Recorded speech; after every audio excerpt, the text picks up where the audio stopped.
Hello students, good morning. Students, today we will discuss Geography chapter 11 types of resources. And in this chapter we will study the major types of resources, how useful and valuable they are in making human lives comfortable, and why should we conserve resources and how can we conserve resources. Okay.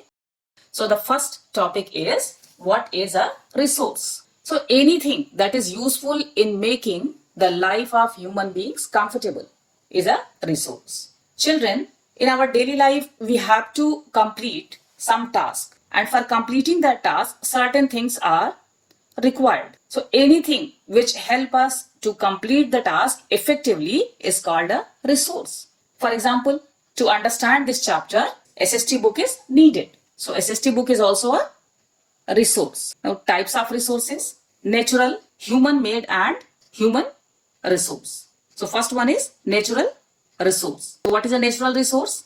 Natural resources are the resources that are drawn from nature and used without much modification are known as natural resources. And natural resources can be classified into many groups. Let's see. The first one is, it can be classified on the basis of origin, on the basis of stage of development. Stage of development is level of development. Then renewability, and the next one is availability, means where they are found. So let's see the first one. On the basis of origin, natural resources are of two types: biotic and abiotic. Biotic resources includes all the living things like plant, animals, human beings, etc. Abiotic resources include all the non-living things like soil for cultivation, land for settlement, water for survival, minerals, etc. Now the second one is on the basis of stage of development or level of development. So on the basis of this resources can be classified into two: actual and potential. Potential resources are those whose entire quantity may not be known and which are not used at present, but it can be used in future once technology for that is developed. For example, uranium reserved in Ladakh, tidal energy, geothermal energy, etc. Then the next one is actual resources. The resources whose entire quantity is known and are being used at present. For example, iron ore, coal, petroleum. The next one is on the basis of renewability. So it can be classified into two: renewable resources and non-renewable resources. The resources which can be renewed are replenished in a shorter period of time, and they are also easily available and more widely distributed. They are called renewable resources. For example, water, solar energy, wildlife, forest, etc. These resources regenerate themselves either through cyclic flow process or like the water cycle, or a reproductive process common to all living things.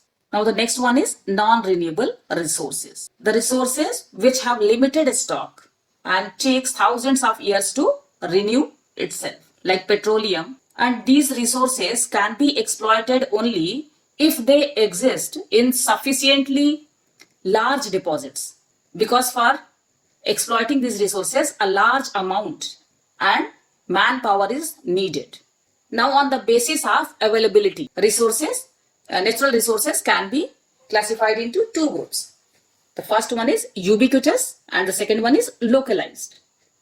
The resources which are found everywhere like air, water, etc., they are called ubiquitous resources. And localized resources are those which are found in a particular place like copper, iron ore, etc. Children, in this we will discuss about the second part of chapter 11 geography, human-made resources. So in the first part we discussed about the types of natural resources. Now the second topic is human-made resources.